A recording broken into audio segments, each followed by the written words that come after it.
This is Sirens, a new series brought to you by the ladies of Bombshell, where we dissect the institutions of American power. Join us as we sound the alarm on technology, governance, and national security issues, and also sometimes climate issues, because you should check out our latest live show that we did at Climate Week in New York City with the amazing Carol Browner, Jordan Diamond, and Nancy Mateo-Bowen to hear more about how government capacity and climate are intersecting and how the path to progress on climate action is through government reform. All in the middle of that, we also maybe lure some men to their deaths. I'm Lauren DeYoung-Schulman. I'm Erin Simpson. And I'm Rana Iyengar-Plum. And I filled out this question that we're going to use for our question of the week or question of the episode at the last minute, sort of knowing what all of our answers were going to be and sort of knowing that most of our repeat listeners would know what our answers would be. But it's sort of like a gentle, comforting question that should we try to guess each other's answers? Sure. Yeah, absolutely. I think we should have a next level. Like if you got a second book, what would it be? Yep. Oh, okay. That's a really good one. I didn't prepare for that one. I'm sorry. All right, man. Okay. Well, I was thinking about throwing you guys a curveball with mine, and I was like, but that's not really genuine. But I would be sad that I couldn't read it ever again if I only had this other one. So, all right. I have to actually ask the question first. Our question is, and everybody should have an answer to this question, is if you could have only one book to read and only one for the rest of your life, what book would it be? So I happen to know that Erin is reading like 70 books right now, but also BT Dub.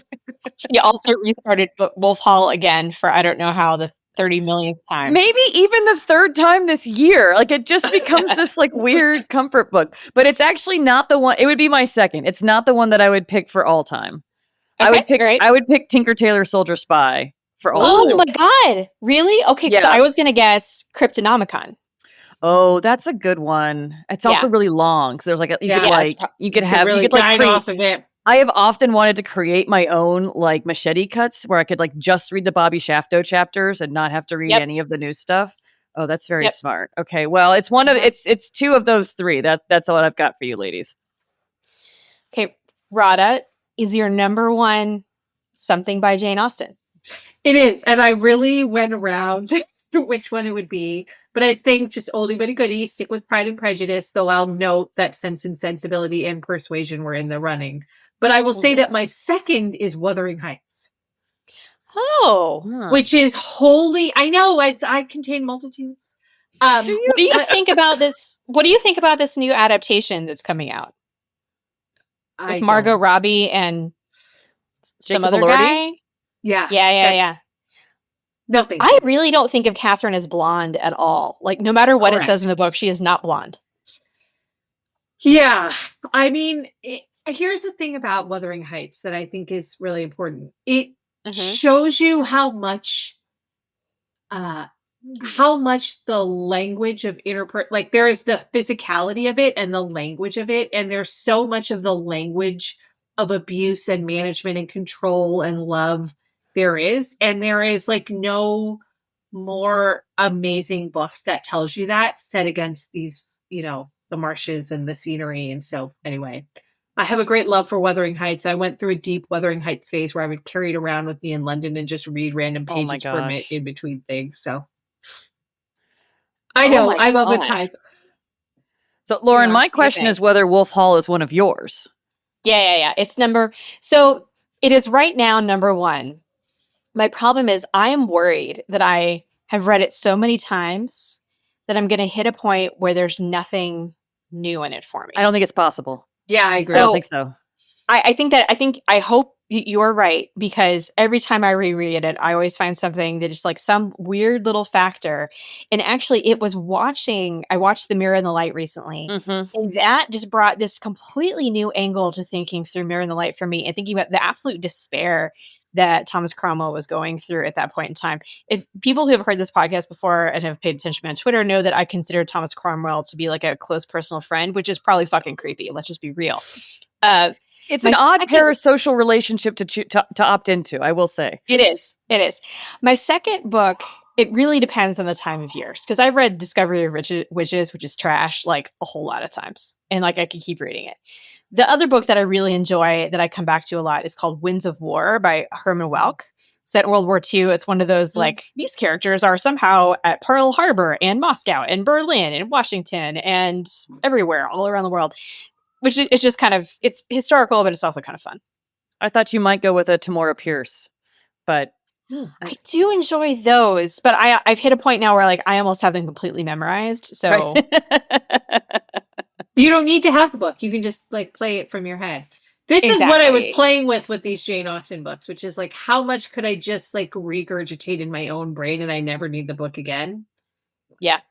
My latest read of the Tamora Pierce books was trying to figure out how does one say the word ye when you are using it as a substitute for you? And like, ye. You think so? Yeah. In my head, it's like, yeah. Like this, yeah, I agree. I don't know how to, anyway. All right. Maybe it depends on how far north you are in England. That's the question. This is in a fantasy novel that I don't even know where it's set. So anyway, I swear in this episode, we're going to talk about the institutions of American power, but all of these, well, most of them were not actually American power. Now that I think about it, many of them are related to American power.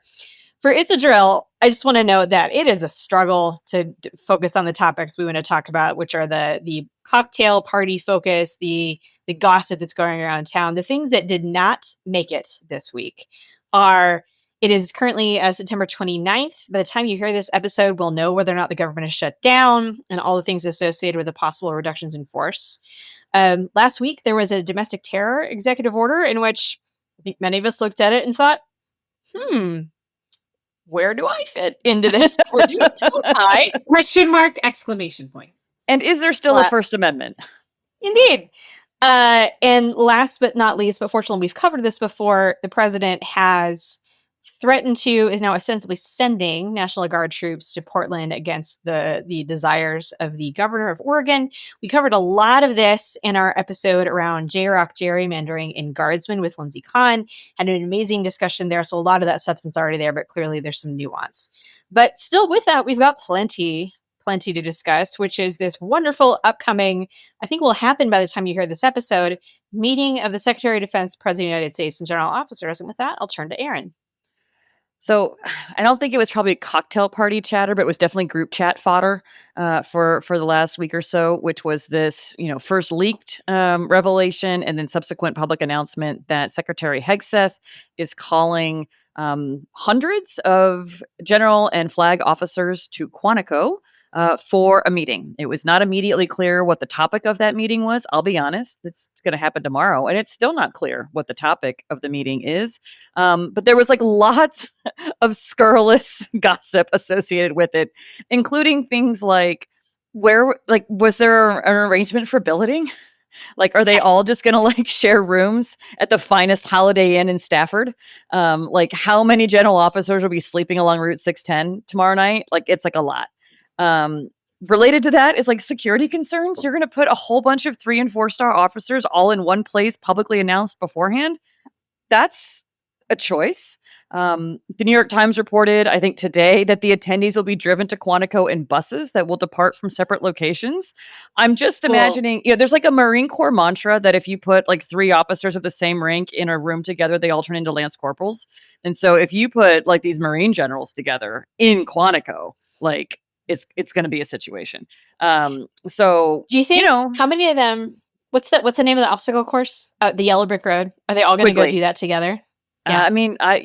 The Marines probably will. The Marines are probably going to pitch tents on the TBS side just for old time's sake. But it's a really great use of time and command attention the day before what could be a very lengthy shutdown. So I hope they can all and don't have their DTS orders canceled. Yeah. So they can get back because they're as commissioned officers, they're exempt, so they can continue to fly and get around. Maybe, sort of. We're not entirely sure. Their staffs 1000% cannot. So I'm looking forward to all of this. It'll be great.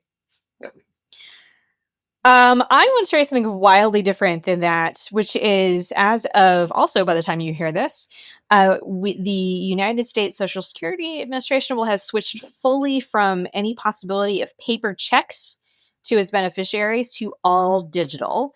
And in the grand scheme of things, I just want to be clear, like, this is a good thing. It means that people overall over time will be more likely to get their benefits, get them on time, will be easier to sign up and so forth. The problems with it is that there is still a very small percent, but still in the hundreds of thousands of people who do receive their checks by paper. And they tend to be the people who have both fewest resources, fewest access to the internet, are disenfranchised in ways from access to people who might be able to help them do this in all the possible ways you can imagine. So like all the people that you want to get to the most help are probably least able to access it when it comes to being able to set it themselves up to be able to do this. You can have waivers.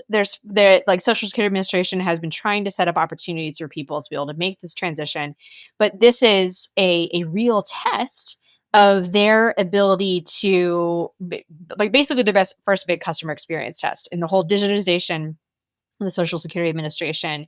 This is supposed to be cost saving and also ultimately benefiting beneficiaries. But if it goes wrong, that means that there are potentially hundreds of thousands of people who are expecting a Social Security check next month who are not going to receive one. If this is something you're like, this is kind of my jam, I recommend that you follow the Center for Budget and Policy Priorities and Kathleen Romig to learn more about the possible impacts here. I was like, I went in a very different direction, which is we just had UNGA. The we UN sure General did. Assembly. What is UNGA for my mother? The UN General Assembly, which ran its 80th, I guess, gathering, and it was ironically titled "Better Together: 80 Years and More for Peace, Development, and Human Rights."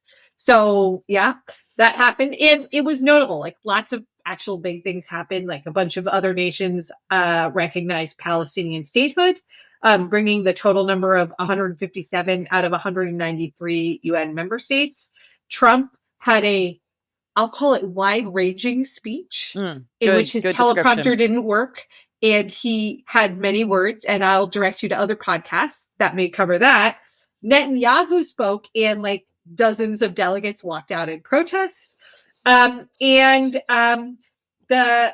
There was, general international fodder for discussion. But the area I wanted to just briefly focus on was that in all of the melee there, the U.S. rejected international oversight of AI norms, which seems like not a small thing, which in other settings might have been notable.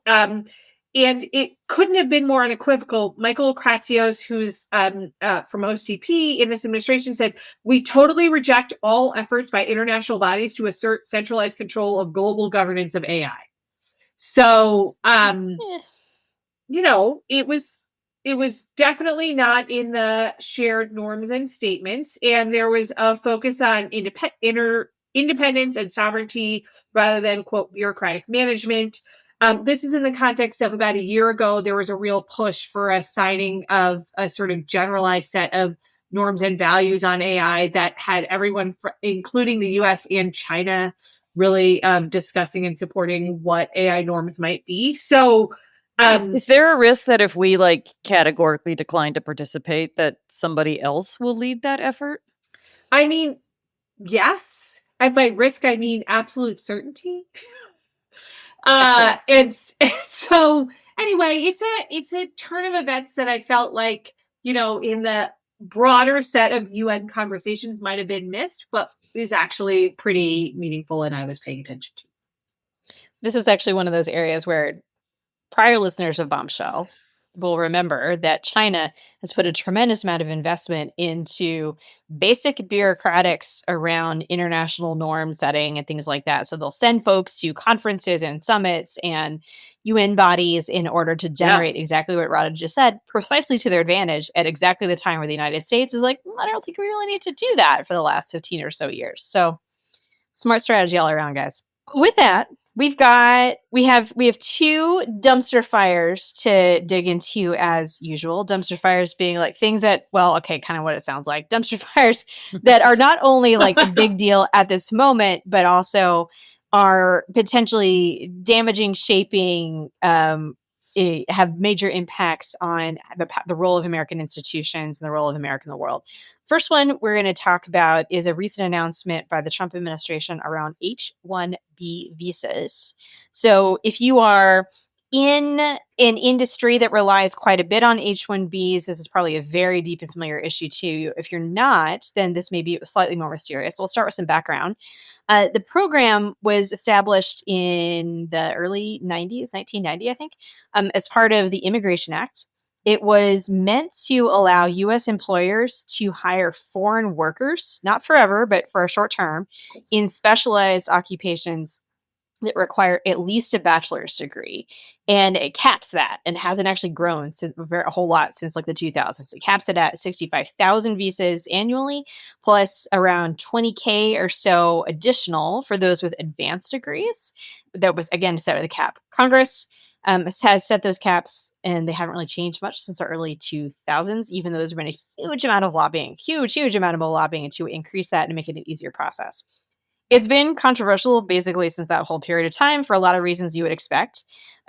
Critics argue that it allows companies to hire foreign workers at lower wages than Americans, while supporters say that we actually have to have this in order to fulfill critical skills gaps, especially in the technology world, but not exclusively. Health is a big area too, academia as well. During the first Trump administration, folks may remember they significantly increased petition denial for H-1Bs and tightened eligibility requirements. The Biden administration attempted to change that by instituting new rules, but that was very late in their administration, that expanded the H-1B opportunities and made the process a little more streamlined. But this most recent executive order was frankly insanely confusing. But the basics were, it imposed a $100,000 fee, which was a big 20 to 50 times increase, that on anyone seeking a new visa. New is kind of, what does exactly that mean? Biggest change, biggest restriction in the entire history of it. It was released on a Friday night with not a lot of clarity. People were freaking out saying, if I'm out of the country, do I have to come back in and pay? And how do we do this? So big shock to the system of a lot of industries, particularly those who've been lobbying for streamlining and easing of this process for a long time.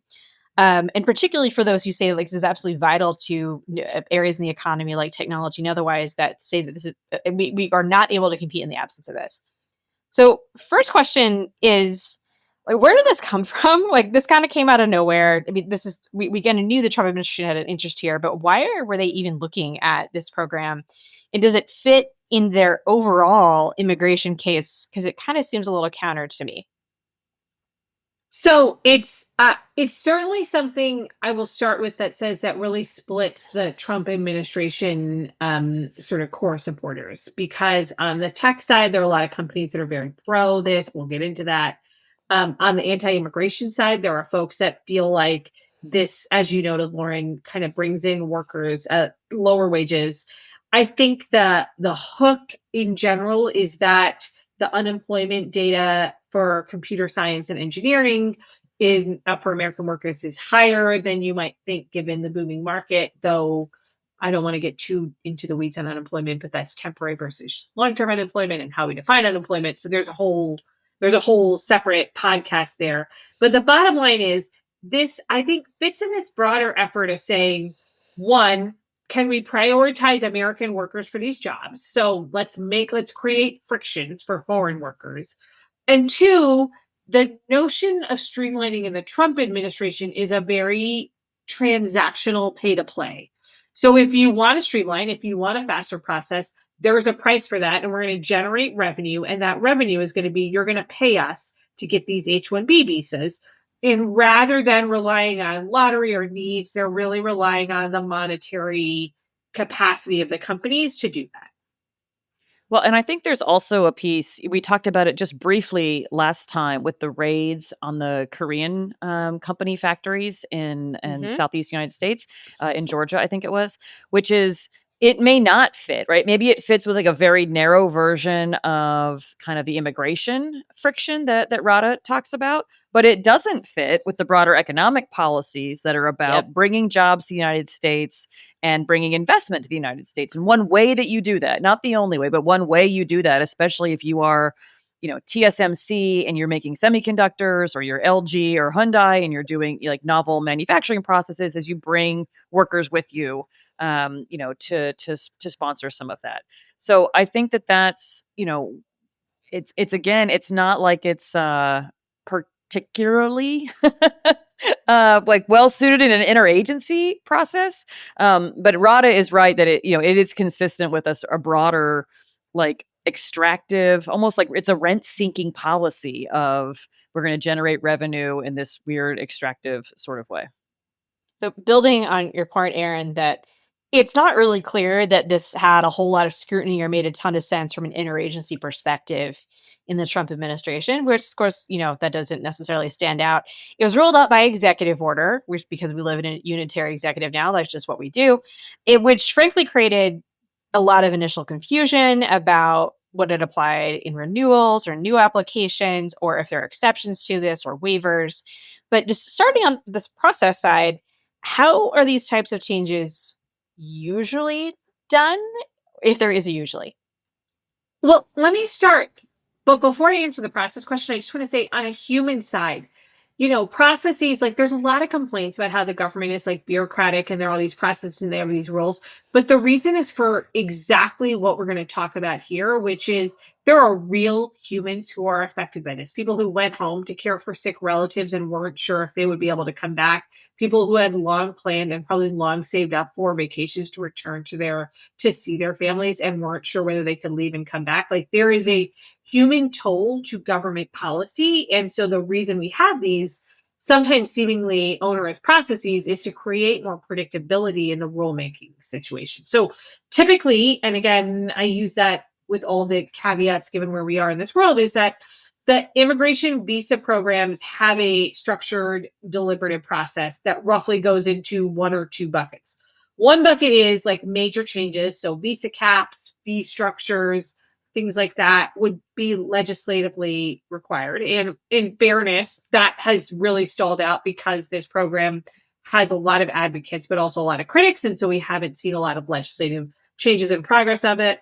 But the alternative is executive branch changes, which is what you saw in the Biden administration, but which are also slow and may result in you making these changes sort of a while into your administrations instead of, in month 9 of your administration. And so what they did here in the Trump administration was a kind of series of changes. Marco Rubio declared that immigration matters fall under foreign affairs function. So that created these sort of exemptions to the typical public notice and comments period. And then President Trump used national security justifications to impose these changes in fees. Now, I think, we'll see where the litigation and the courts end up. But the idea here is to sort of end run those more systematic but longer and slower processes by establishing a national security case for these. And I guess I just want to foot stomp that one of the reasons why both the Biden administration, now the Trump administration, and even going back to some of the DACA EOs in the Obama administration, right? This is being done in the executive branch with varying degrees of alacrity, efficiency, effectiveness, is that we have been unable to get any immigration legislation through Congress for most of our adult lives. I mean, I think immigration was the debate topic in like 1996, 1995, and like, I could run all those same cases because literally like almost nothing has changed. I mean, there are quotes of George H.W. Bush and Clinton debating almost exactly the conversations we're same having. issues. So it is, I mean, I don't support the unitary executive, but also, like, man, there's an Article 1 crisis out there that's more than just appropriations and the shutdown. It is like an absolute inability to address anybody's concerns across the spectrum on immigration issues. And we're paying the price with bad policy, badly implemented policy, and, the kind of impact on day-to-day lives that, in a whole bunch of different ways under this administration. So Let's talk about impact for a second. Basically, every week there's some new piece about how different titans in the tech industry are trying to suck up to the Trump administration in some form or fashion because, Elon Musk appears to be on the out. So therefore, these three people are trying to get on the inside and have influence over policy in some form. And so I'm curious, like recognizing that, what is the impact on this policy, particularly on those high-tech companies, high-tech jobs, and other sectors that are going to have to be deeply worried about how this is going to impact them? So, look, I think the long story short is big tech, like tech companies that have high revenue and relatively low cost, can absorb the cost. They're not ideal, but it is not per se bad because it creates a competitive advantage over what might be new entrants who probably can't absorb those costs in the near term, which means like their talent acquisition pool looks really different than big tech companies. So in a world where you're a tech company that wants to preserve your market share and you're worried about new startups, like this is actually net positive, even if it is a cost to your sort of in your revenue costs. Unless you're Amazon. I mean, Amazon is overly depends more than everyone else on H-1B Correct. visas, right? So Interesting. I think that they will have maybe they get by with like their current, workforce, but they have a different exposure to this risk than Facebook is Meta, Google, Apple and others. Yeah. I think the under discussed pieces, though, are there are a whole bunch of sectors where we use H-1B visas that are much less newsy, like healthcare. Yep. Where we bring in doctors in and rural nurses. medicine. It's huge. Yeah. And like we bring them in exactly as Aaron notes to meet critical shortfalls in rural areas that I will just note for electoral purposes, often areas that are red and Trump supporting. And so those are areas where these types of shortages will impact the access to medical care. Also, there are a bunch of other areas, financial services, manufacturing and engineering, and higher education. And there's a linkage to student visas, which we've talked about in the past, are also sort of under review in the Trump administration that, I think get often missed or ignored in the broader conversation on this tech and software engineering, where these are critical skills of advanced degrees. And there are a bunch of advanced degrees we need that have nothing to do with Amazon and Google and Meta. Last question. Since we're talking about institutions of American power, if I am an American competitor, not necessarily military competitor, but an American competitor in various forms of that definition, looking at this, what's my reaction? What's the thing that I think I could either take advantage of or the thing that I expect to be able to happen in the US? At least our English speaking, compatriots already have pretty competitive visa processes, and the fee is not quite as steep as this, but it has some other pieces. So in some ways, it's it's making our system a little bit more parallel. The UK is already in like a similar-ish sort of, I don't know, spin cycle on its own immigration policies. And so while they should be positioned, like their higher education system is definitely could get its own podcast and talk about institutional, decline as well. They're not like the UK is not going to be able to, poach as many people as it should in this process. France and Germany, I mean, it's a different, piece, but like if you're competing for, Gulf or East Asian talent, like, if you can find a way to make the language barriers work, I think that there's some real like targeted opportunities, even for a country like Singapore, to try to like make a play in some critical areas. Also China. Really? I'm shocked. But I think, like, more generally, I would bucket the impacts in two areas. Economic, which is basically if there's a global marketplace for talent, and you see that in these exorbitant salaries paid to AI talent, then what you don't want to do is put some handcuffs on yourself for global talent, right? In any way for AI in particular. I'll just close out with something that feels very dystopian to think about, but in thinking about the $100,000 fees, wondering if we hit a new possibility here, which is different smaller companies coming together for consortia to be able to pay fees in order to get top talent in some ways. Like that seems like an extraneous thing, but like that does start to feel a little bit like we are starting to create a global market where we are genuinely and openly investing in human beings rather than just sort of that's like a different Neil Stephenson novel, right? That's like definitely more Snow Crash than something else. Yeah. Yep, exactly. Speaking of people, we can move on to our next dumpster fire topic, and I'll turn it over to Erin. And I guess this is one that probably doesn't strike most people, or won't strike most people, as a natural dumpster fire, because in some ways it reads as like efficiency and like breaking through some bottlenecks that have been a challenge for a while. So what we're going to talk about here is Senate confirmation of executive branch nominees. It's a barn burner. You guys just need to buckle up, like you're going to have your socks completely knocked off here. But there are about 1,400 executive branch roles that require confirmation in the Senate. That's a lot. We can debate separately whether we should have more or less, or whether any of our like fellow allied nations have anywhere near this many of political appointees. They don't, but that's how many we have, and it's helpful to the system for them to be confirmed and in their jobs. And so it turns out the Constitution says that the president nominates, and by and with the advice and consent of the Senate, they confirm. But the Senate's rules, and more relevantly, probably traditions, govern how that consent process is actually managed in process.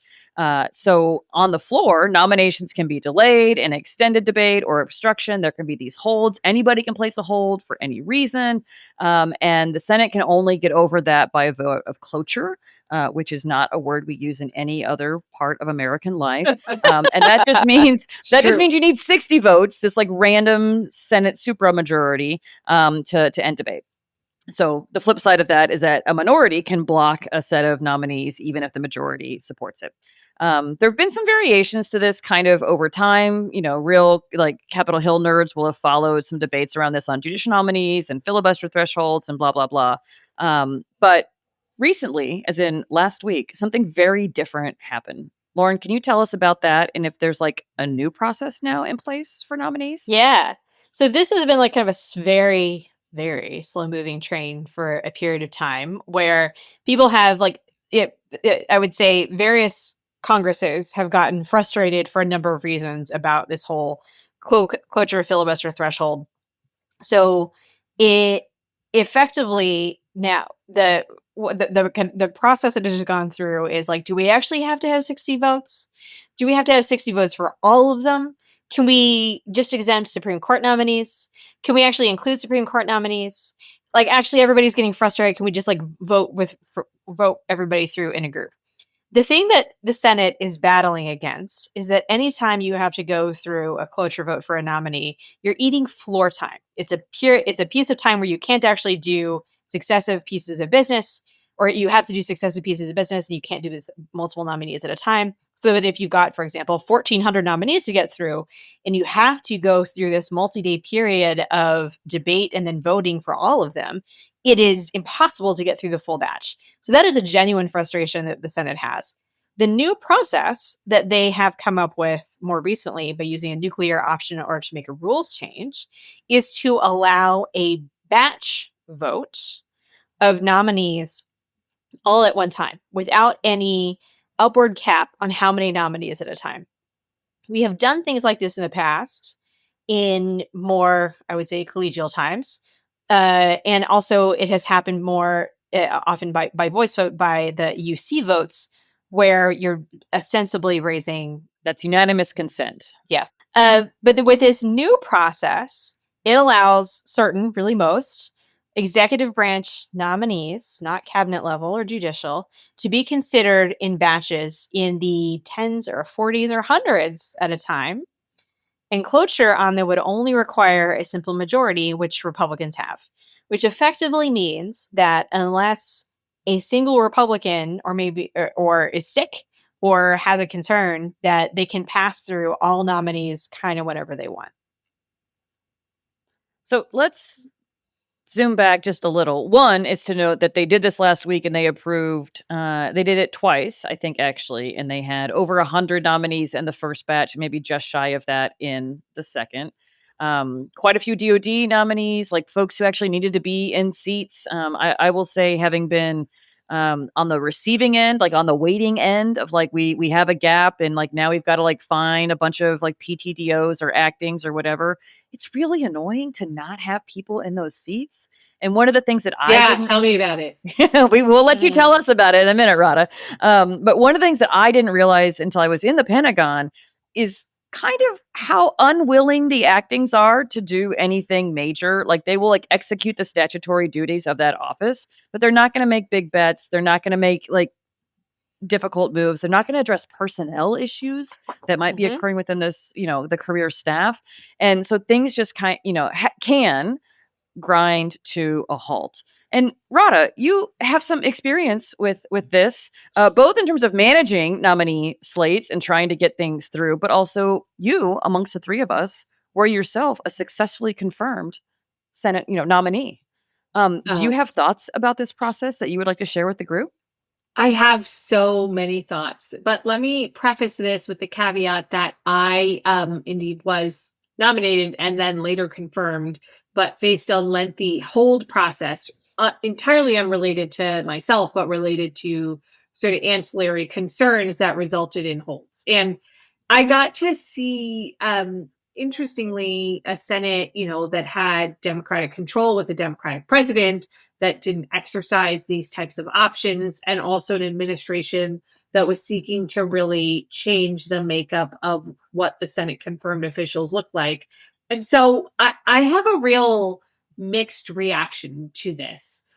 On the one hand, I think a lot of Senate rules and procedures are really gentlemanly agreements intended to be sort of anti-majoritarian checks on things, and there are good and bad reasons for those to exist in American history, but they're fundamentally aimed at saying we might not always be the party in control, so we've made this agreement to have these rules that handcuff us as the majority from doing all the things we want, which is great if we have a shared set of norms, but is really terrible if there's a difference in norms, say on the importance of diversity or in the importance of certain kinds of qualifications in the nominees. And I think you saw that play out in both the Obama and the Biden administrations, which really had significant and lengthy delays for officials.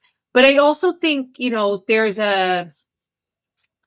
there's a differential weight placed rightly on cabinet and judicial nominees because of their rank or the longevity of those appointments, but thus an undervaluing of the confirmations that exist below that. And I think we can debate whether we should have all those roles be confirmed. But if you're going to have them, Erin, to your point, if you think there's value in having an administration have people that can advance their agenda, it's important to have the people who can advance their agenda, and that won't happen absent those people. And so I do think having ways to speed the placement of those people is useful, even if it comes at the cost of sometimes that agenda is not the agenda you want to see or you want to agree with.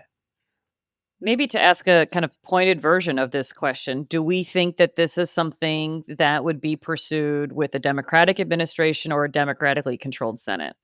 Would Democratic nominees get the benefit of this? I think they should. And so I have this, here's my viewpoint on this, that we had a period of time 30, 40 years ago where nominees got through more or less in 3 months or so, unless there was something genuinely controversial about them. That by the time we got to Obama, Trump 1, and Biden, that was between the 150 days to 190 days for nominees to get through. And then many of them are gapped for forever. There's some roles that haven't been filled in years, like the head of CBP. There's IG positions that haven't been filled in long periods of time. There are CFO roles that really, really slowly get filled. And believe it or not, CFOs are actually really important. And ambassadorships become political footballs. So this has basically become like just a new territory for people to have debate on that has nothing to do with the nominees themselves, and often not as much to do with the actual agenda of the administration, though sometimes it's just an opportunity to be able to get a chit, to return a chit, and go back and forth. So I am in favor of reasonable approaches to moving nominees through.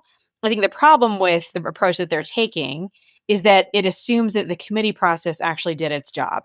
And I would like to be able to assume that, but I think that we have seen clear examples of that not necessarily being the case.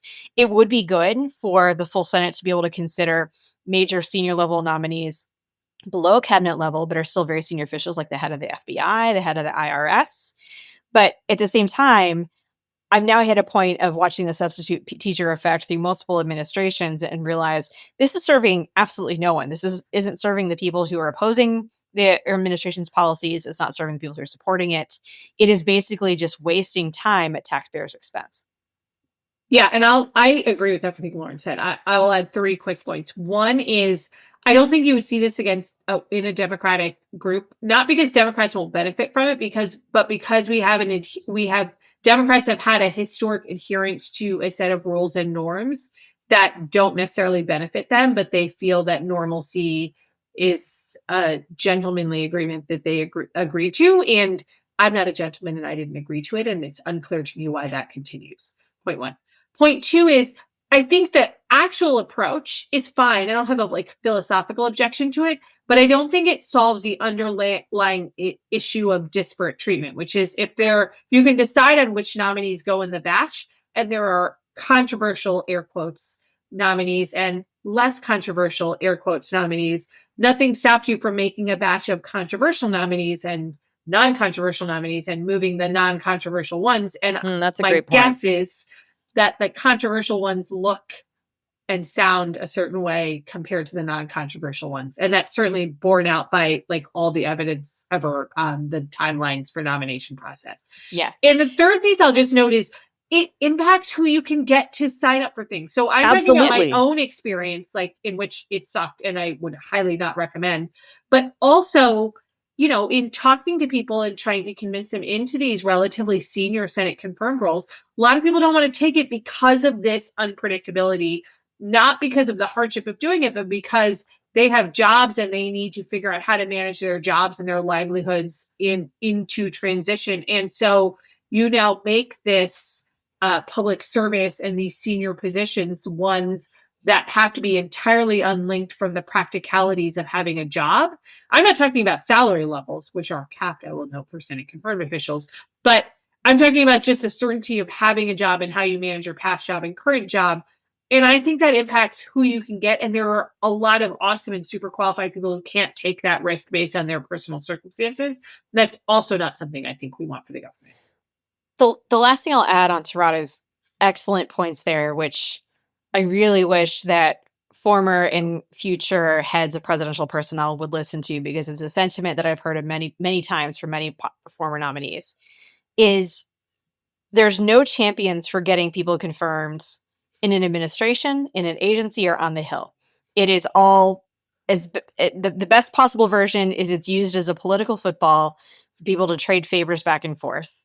And there are very few individuals who see that as their role to actually make sure that you have a full slate of incredible leaders to be able to serve in the roles that they are meant to, in the ways that the administration is intended. And that sounds odd. You have people whose ostensibly their job title is devoted to that.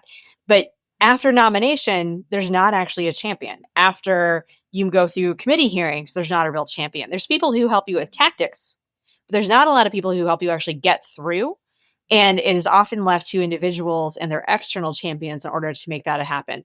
And that means that there's a lot of folks that we know that who have had their lives significantly impacted by a process without having real support from within an administration or from within the Senate who might be able to make that happen differently.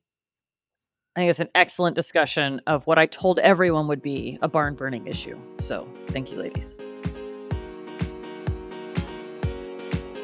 For Warning Signs this week, we are joined by Denice Ross, who is a senior advisor at the Federation of American Scientists, as well as the former Deputy U.S. Chief Technology Officer and former U.S. Chief Data Scientist, where, believe it or not, shockingly, we're going to talk about data and how it intersects with many of the news headlines we see today, some of the overall changes we see in the U.S. statistical ecosystem, and very importantly, how it impacts democratic accountability and the expectations that we should have of our federal government in terms of sharing data, having that data be accurate, and having that data be reliable and usable.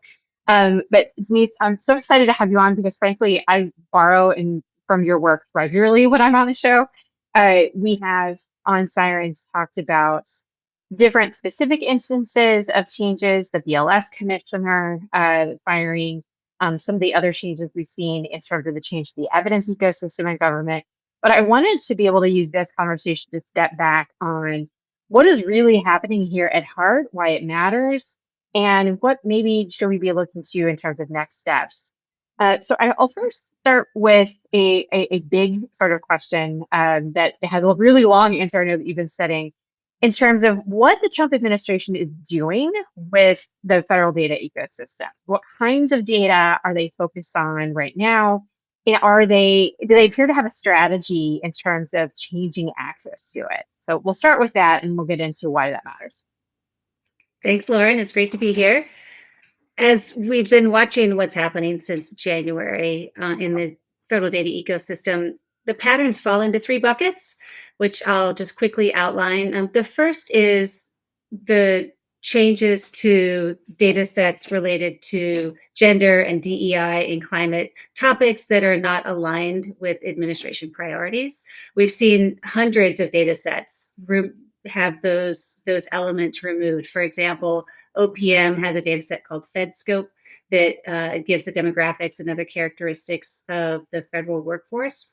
And they removed race and ethnicity from all of the current and historical data on federal employment. So if you wanted to look at, for example, the impact of the changes to federal staffing on different racial and ethnic populations, you would not be able to do that anymore with federal data. Another example is that gender identity was removed from the National Crime Victimization Survey that DOJ puts out. So we're starting to see these surgical removals of data fields that are not in alignment with administration priorities.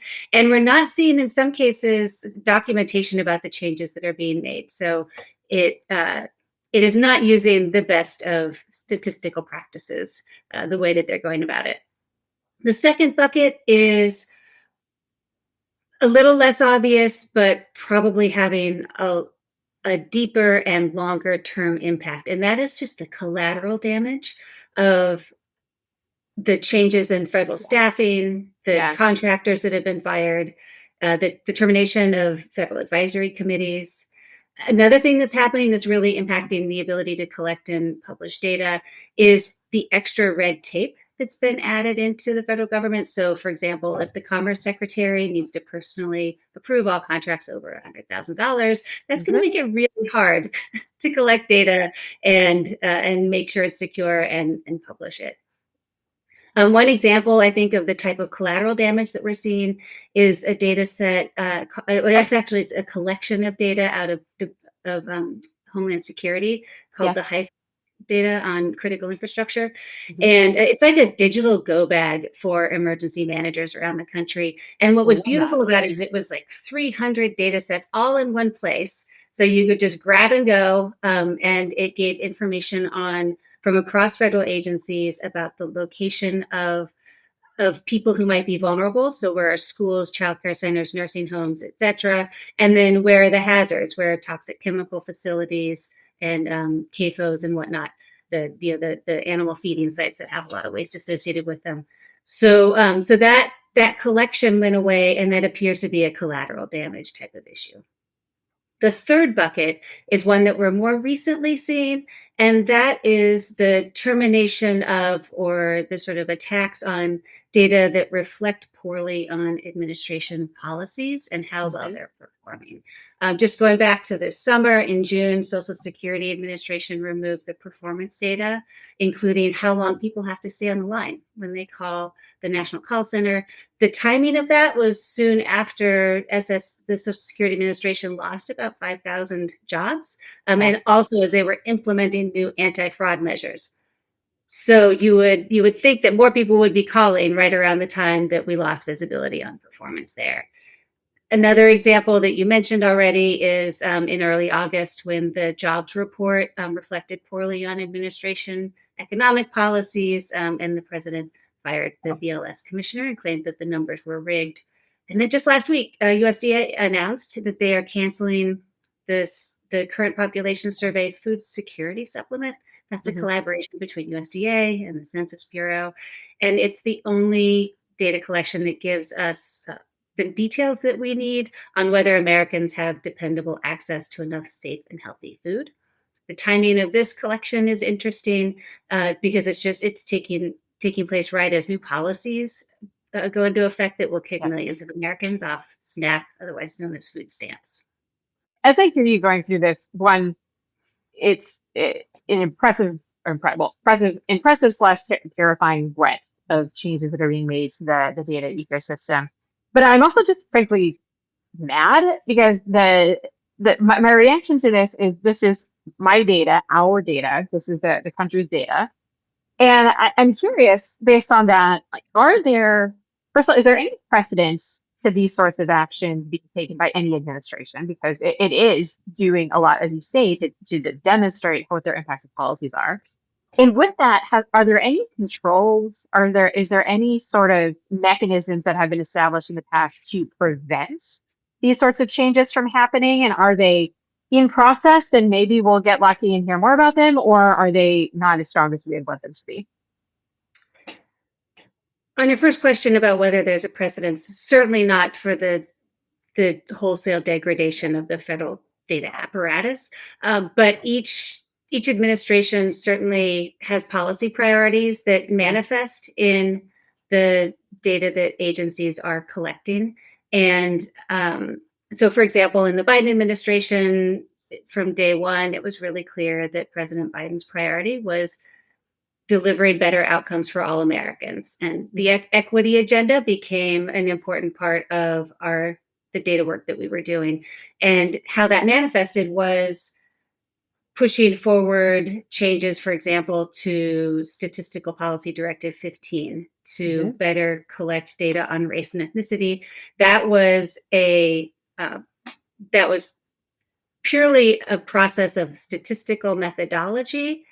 So OMB ran a really good process of engaging many, like thousands and thousands of stakeholders about how to best go about updating those race and ethnicity categories that hadn't been updated in 25 years. There were some obvious gaps in the way that we collect data on race and ethnicity. For example, Middle Eastern North African was just not a category. We knew from lots of testing that the two-part question, are you Hispanic, yes or no, and then choose a race, that is no longer working. It was too complicated. So data about the Hispanic population, the quality of those data were degrading. And so it was just time to improve the way we collected those data. And it was a very extensive process to update the standards for that. And it included a lot of public input, and the ultimate decisions were made by the career staff who had expert in statistical methodology.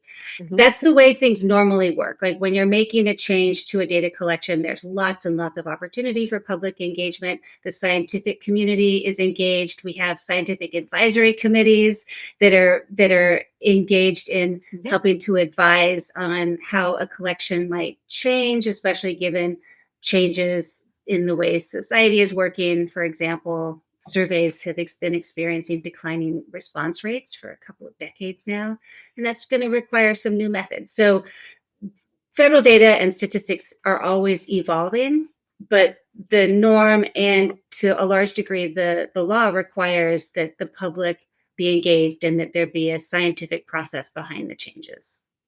I want to follow up on your point around this third bucket of data you mentioned, that it relates to the overall performance of the administration. And the motive behind it seems somewhat self-evident, at least it's superficially self-evident in terms of there's not this data access, but it's harder to judge whether or not those policies are having the changes that they intended them to or otherwise. But I have a couple questions related to this though. One is just kind of building on this point, how is limiting access to these sorts of data sets, how it might insulate the administration from scrutiny? But the point that I actually want to build on from there is, are there alternatives, like not necessarily to the specifics we talked about, but are there alternatives being built that can measure comparable or complementary issues that can help bring about some of that scrutiny? And are there other topic areas or other issue areas that we should keep an eye on if the administration is pursuing this anti-accountability or anti-transparency path when it comes to the data ecosystem? There's two ways to think about the data and how the federal government is handling it. So first is the federal government as a primary data producer. And are they collecting and releasing the same detail of data on the same timelines that they historically have?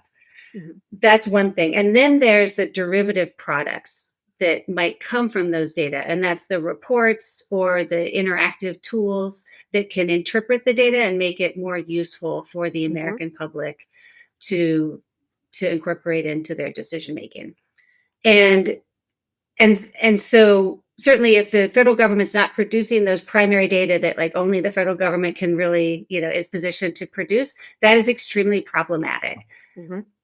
The other thing that we're seeing happen, though, is that the government's analyses of those data is we might see like thinner reports. Mm-hmm. We might see interpretations of federal data that aren't really based in science anymore, like we're seeing with the MAHA report, for example, or the National Climate Assessment. So the interpretations may be more politicized and less scientifically accurate. And then we're also seeing that many of the tools, for example, the environmental justice screening tool, were pulled down so that it's harder for everyday Americans to make sense of data about what's happening in climate, environment, and society. What else really should we be looking for here in terms of if this is genuinely the path that they're going down? What else should we be keeping an eye on? And are there alternatives that we might be able to keep in mind as if we do want to hold the administration accountable to the kind of commitments that it's making? In terms of keeping an eye on changes to the data, there are around 300,000 federal data sets in data.gov. So it's really massive. And one thing that we as people who care about data can do is start to think about what data are absolutely essential that only the federal government can produce. And then let's protect that core. There are some types of collections where there are going to be good alternative sources, like other ways of getting at the same information. One promising type of data for that type of reality check is any data that start out at the state or local level. We've already seen examples. You might remember COVID tracking project from the first year of the pandemic, right? That was a brilliant example of civil society stepping in when the federal government faltered in its collection. And they did that. They rounded up the COVID data from state and local health departments for the first year of the pandemic. You could imagine something similar for education data. If the Department of Education is faltering, there's already a resource called the Real-Time Crime Index that harvests data from state and local law enforcement agencies that is a monthly complement to the official FBI numbers. So there's ways to build in resilience into the system so that we can have sort of triangulate with the federal data to see what the truth might be. So I think it's both incredibly impressive and exciting that there are civic institutions that are trying to step up, but also scary at the same time when you think about the overall impacts to democratic accountability. And something that is on my mind is how administrations and those who care about good government, how should we think about what government owes the American people in terms of unbiased data? And like, that's not something, it's funny, like that's not something you see like written in the Constitution or the Federalist Papers, but it's also, it underwrites so much of what is inherent to our economy, our society, our culture, and so on. So I guess that's my first one is like, what is you think about in terms of what government owes us for unbiased data? And what are you paying attention to in terms of public trust in the functioning of our democratic institutions as we start to see these changes in the data ecosystem? In terms of what government owes us, I think there's a lot of attention that's been given to the weather data, or the extreme weather data in particular, or the economic data, the jobs data. And we haven't been paying as much attention to all of the other data that are really essential for running a modern society. And if I could just give you like 3 examples that are totally different from each other. The first is my favorite, and you may have heard me talk about this. It's the North American Bat Monitoring Database. Bats as in like the small flying mammals. I'm so excited to hear more about this. Keep going. It's a product of USGS. And at first glance, you might think, why does the US government produce a bat database? Well, it's because bats provide billions of dollars of free services for America's farmers by eating harmful insects. And if we want to protect that free service for the agricultural industry, we need to protect the bats. If you want to protect the bats, you need to know where the bats are. And also having a single source of truth for where the bats are makes it easier to do permitting for wind farms, mines, bridges, like anything that might impact bat populations. So that's one example of a data set that we've taken for granted, but plays a really important role in our economy. Another one that is more relevant to current policy changes is the SNAP application processing time. And so, we know that Congress has changed the requirements for the food stamp program, and that could have implications for, let's say, a grandparent takes custody of their grandchild and needs food assistance in order for the grandchild to eat healthy. And the SNAP application processing time database, it's required by Congress, and it requires that all states report how long it takes to process the SNAP applications. And then the USDA publishes that data. And that transparency, it serves to put states on notice that they can't fall behind. Like they have to keep their performance up. Otherwise, everybody will know that they're worst in the nation at processing these applications, right? And so by giving this transparency and accountability, you improve the processing time for that grandmother who needs to feed her grandson. Another totally different type of data set is when the Custom and Border Protection Agency issues, and that's data on border search of electronic devices at ports of entry. I was recently reading an article about this that showed that based on that data, there's been an uptick in searches of digital devices when people are crossing over the border. I know. So I've got an upcoming trip to Mexico City with some of my girlfriends, and they were asking what they should do in terms of their devices going across the border. And this data should have put us on heightened awareness that we should be thoughtful about what we bring in our devices as we cross the border. It's actually, so that last example, I'll turn back to you real quick, but that last example calls to mind exactly the sort of customer experience, customer service data that we would like to be able to see more from the federal government. And CBP actually publishes a considerable amount. Every time I look at it, I'm amazed. I know. But it's a sort of thing where it is not only invaluable for us as consumers, but it's also should be incredibly valuable for DHS and others to help manage the work that they do. So sorry, quick CBP aside there. Yeah, I totally agree. So there's all these nooks and crannies of the federal government that are producing data that are essential in different ways for our society to operate in the way we want it to. And if these data start to disappear, then we'll start to feel the effects, and we might not even know what the cause of what the ultimate cause was of it. And that's actually one of the things that I like about the work that you and any of your colleagues are doing is helping bring to light more understanding and ownership of some of these data sets as the federal government's, but also as ours. But they didn't come out of nowhere, that they undergird so much the work we do. When you're talking about the bats data set, I was thinking about this is, over the last 20 years or so, there's been the fears around bees and colony collapse, which the USDA, EPA, and others had a huge role in terms of finding, monitoring, and helping it address in some ways. And that's it. Like bees became like a hot topic for a long period of time, and that was, if not fully, then largely addressed by federal data that helped make a difference in terms of work that was done. Absolutely. And the bee database is on my list. And I just wanted to mention that one of the most satisfying things I've been doing since I left the administration was I've been creating a website called essentialdata.us, where we harvest these use cases of how federal data benefit everyday Americans. The other thing that we've been doing is monitoring the status of different federal data sets. Yep. And so monitoring them with an eye for when are there policy windows where public engagement is going to be most meaningful, and then mobilizing stakeholders to give agencies feedback on how these data are valuable, how they could be improved. And we've been doing this in the form of rapid response webinars. For example, we did one a few weeks ago on the American Time Use Survey, which is a collaboration between Bureau of Labor Statistics and the Census Bureau.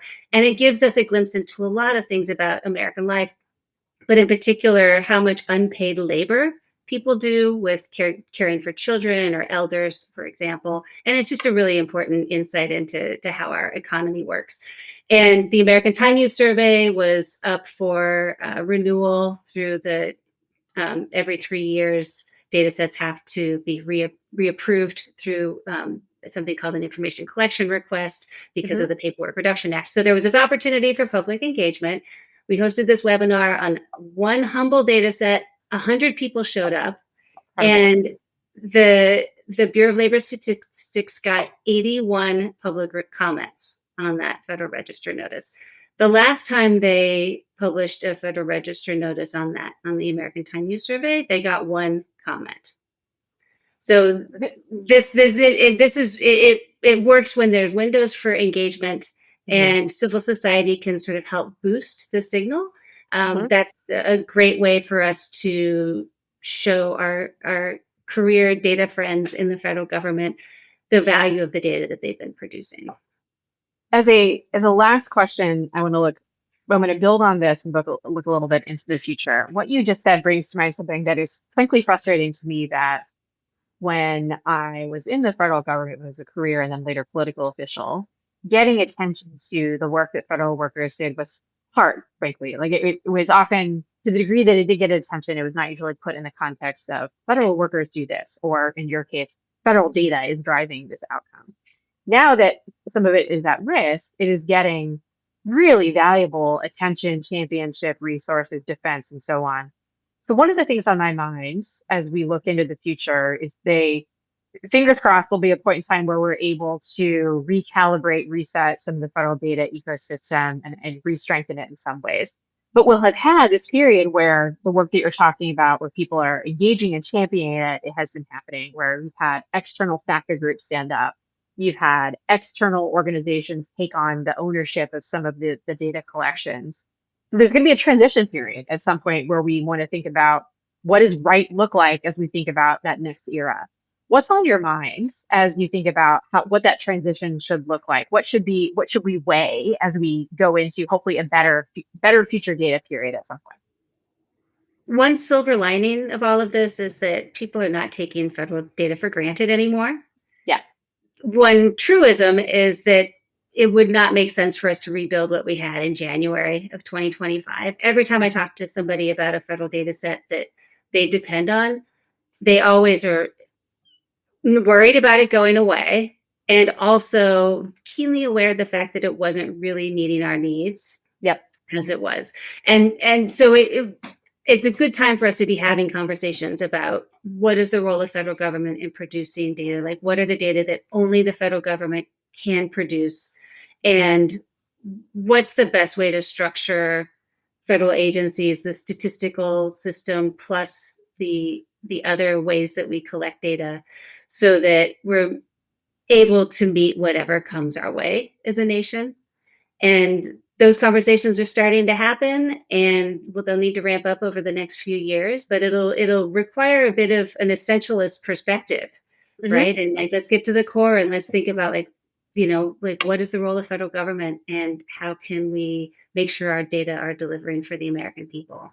Yeah, I think that last point is on many of our minds. What is it that only the federal government can really do well? And it's like when it takes the lead, or it is an enabler or supporter, that it is providing a unique function. And what can we learn? What frankly can we learn from this period where the federal government had dispersed with a lot of functions and resourcing and so on? but then also reset, as you said. Not many things weren't perfect before. What can we do better? Denice, it was awesome having you on the show. I'm sure we will refer to your work many, many more times in the future. And I can't wait to hear more in the future about how you are helping think through and redesigning the federal data ecosystem. Thanks, Lauren.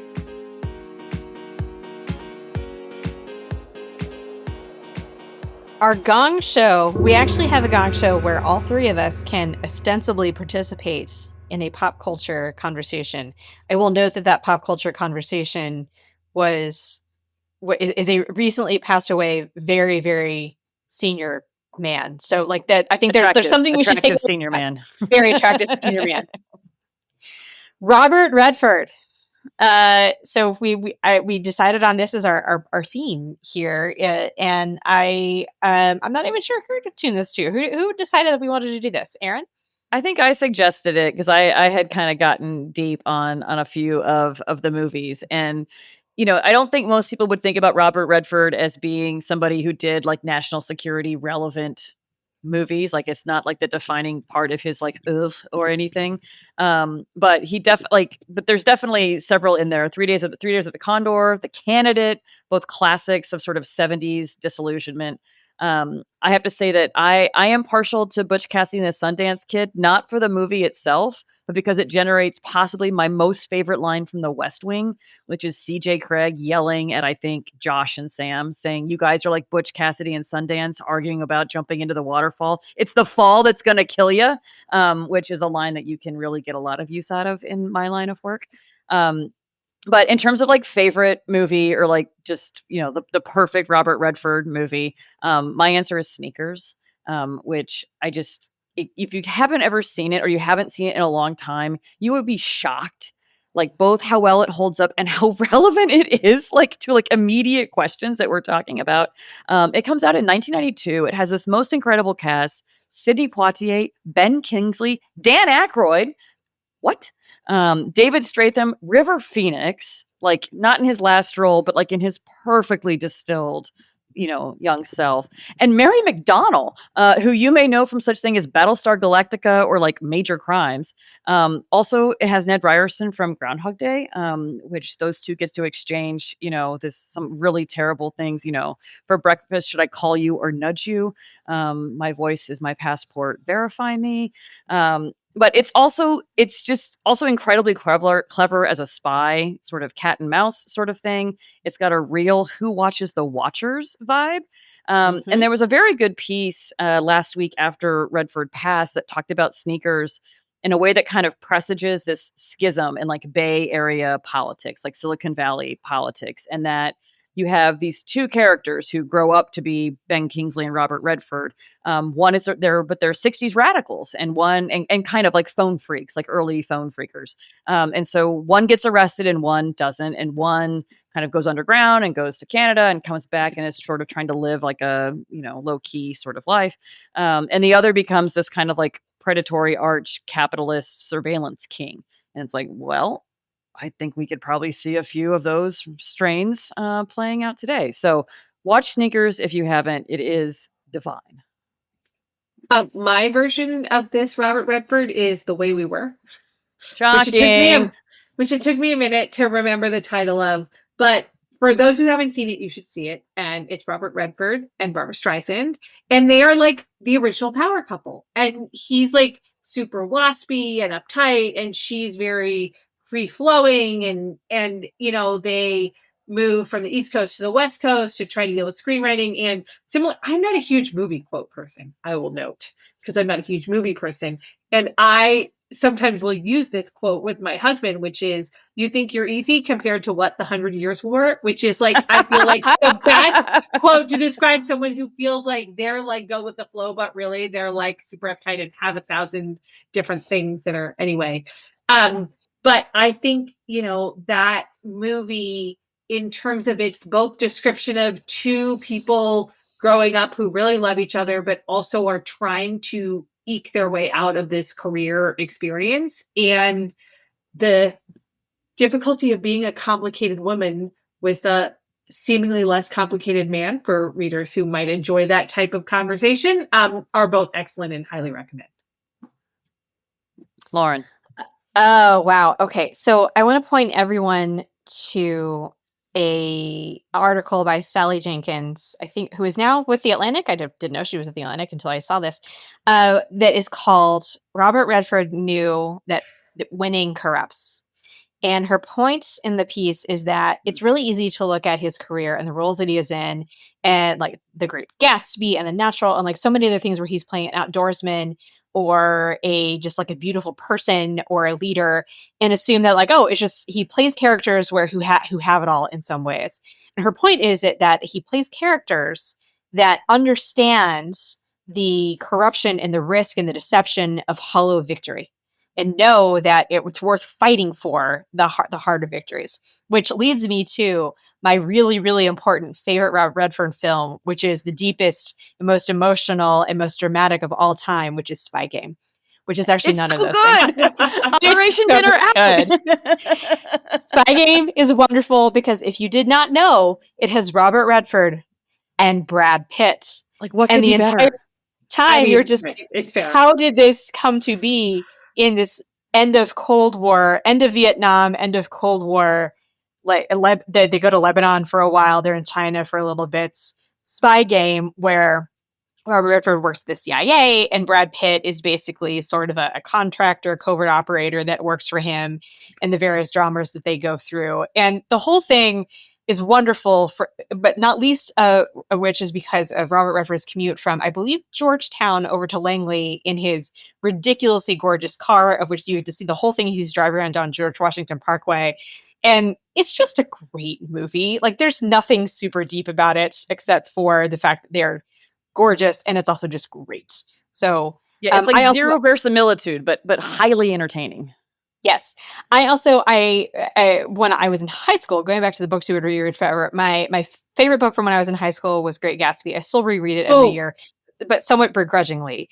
But the Robert Redford Great Gatsby, I think, is of all the film versions of Gatsby, I think is my favorite. I still don't love it. I still feel uncomfortable with it in terms of like English teachers hate it. but as in terms of like the Redford oeuvre, I appreciate it in terms of the blonde hair. I also feel like there's a like secondary Bombshell or Sirens question that we can go to someday, which is of famous authors, your like less famous book that you prefer. Like I like Gatsby, but I love Tender as the Night. Very good. Make a note, Lauren. Oh, interesting. Before we close out, if everyone can do us the loveliest favor and leave us a rating or review in Apple or Spotify or wherever you're listening to us, and if process is truly your Valentine, please share this episode with a friend. We think that they would love it. Thanks, everybody.